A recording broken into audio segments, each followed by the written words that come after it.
as 21st century skills are as follows. One is critical thinking and problem solving. Yes, at this time, as we all know, we are in 21st century. We are in the century of information. So we are exposed to different sorts of information, and due to technological advancements, what happened into some parts of the world can impact on the other parts of the world, and so we have an easily accessible to an information. And so unless we are critical, unless we critically think on what we hear, it's very difficult to even survive as a nation and then as a human society. So having the skill of critical thinking is something very paramount. It's a very important issue. It's a very important skill. Whenever we hear, whenever our students hear an information, unless they are critical thinker, they are going to just believe everything that they hear, even from the social medias, and this kind of finally leads them to something devastating. And then we all are maybe in problems in different ways. So when we are in problems, if we do have the skill of critical thinking, we can try to search for a way out of our problem. And instead of waiting someone to tell us how to come out of our problem, we will try to do our best to come out of the problem by having the problem solving skill. So this is why we need to include the 21st century skill into our curriculum. And to create creative thinking and innovation is another skill of the 21st century. Creative thinking is something very important in it. And instead of just thinking about the maintenance of the status quo, sometimes it is very important to try to think in different ways. Try to just come up with different new thinkings, the creative thinking, innovation, and then so that we can bring a solution for either our own problem or the problem of our society. So there is a need to include this skill again into the curriculum.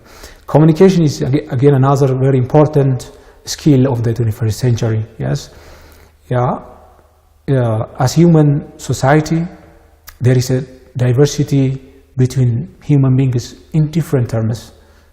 We are from different backgrounds, either by the language that we speak, the religions that we follow, our political interests, our economic status, or whatever issue. We do have differences. There is differences between us. So unless we do have a communication, unless we have a communication with one another, it is very difficult to survive as a human nation. So there is a need to include this into the curriculum. Collaboration is again another very important point. Yes, due to technological advancement, the globe is becoming one big village.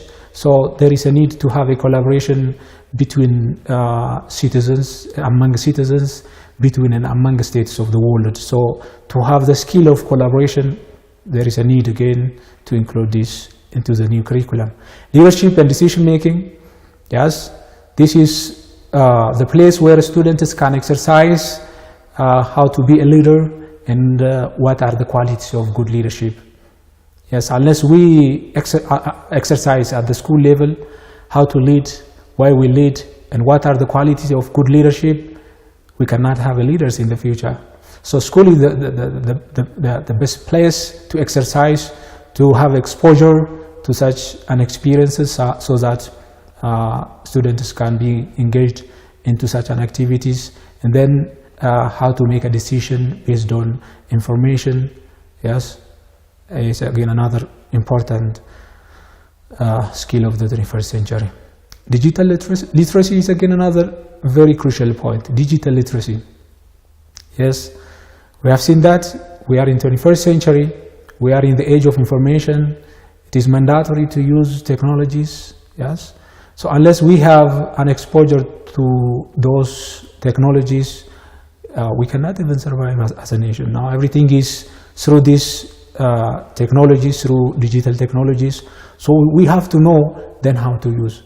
So one of the aim of citizenship education here is not just to teach students about the technologies, but how to ethically use the technologies. The unethical usage of the technology might lead them into the problems. So not to do that, and then to use the technologies in an ethical manner, and to introduce them with the moral usage of digital technologies, how they need to use social medias.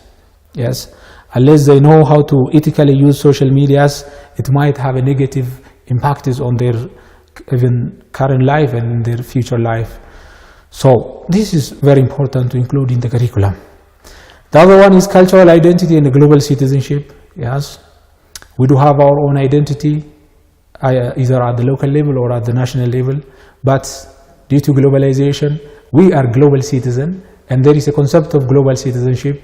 So we need to keep the balance between our own national identity and then the identities that we have in common with someone across the globe as a global citizens. So these are in general, yes, the 21st century skills which should be included in the curriculum, so that the new curriculum tries to include these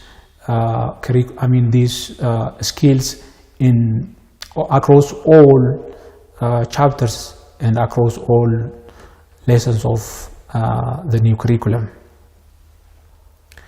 So the learning areas of citizenship education from grade 9 to 10 that we are going to deliver are this one.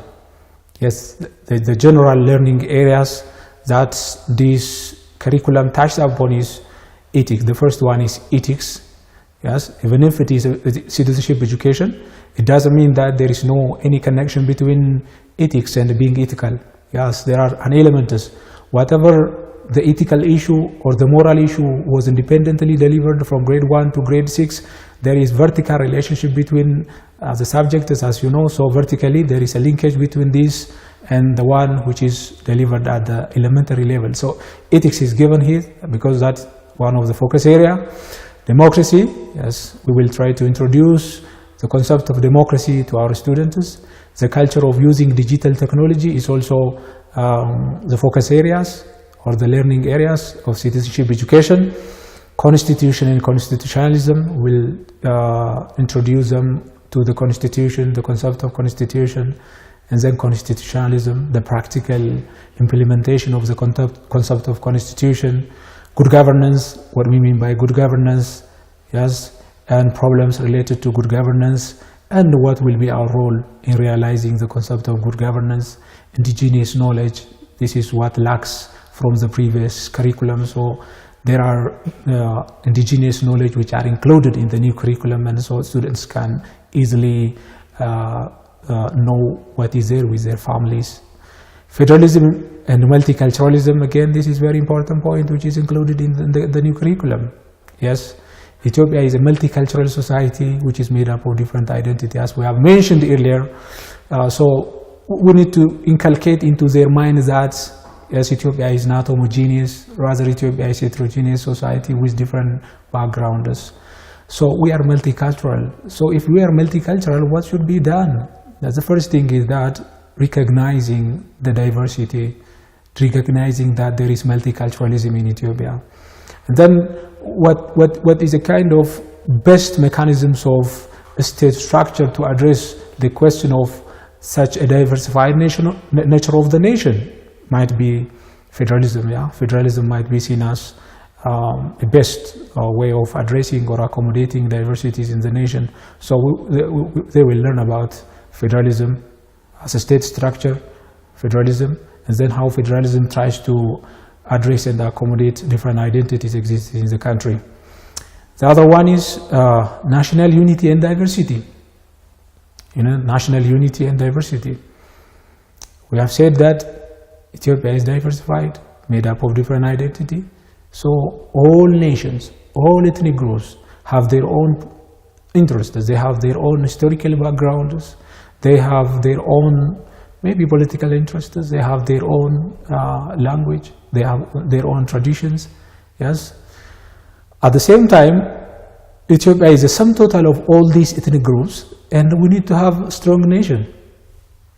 So what should be done? There needs to be a balance kept between these two identities, the national identities and then the identities of the ethnic groups.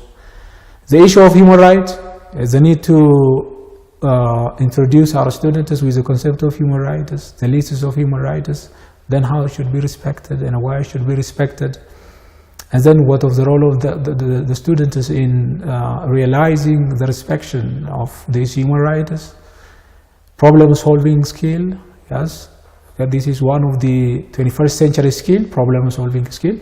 So we will introduce them with the concept of problem-solving, and then practically they will exercise how to solve their problems at the school, at the family level, and then at the national level. Patriotism is another learning areas, and globalization, global issues, and foreign relations is also another learning areas of the citizenship education. Now let us see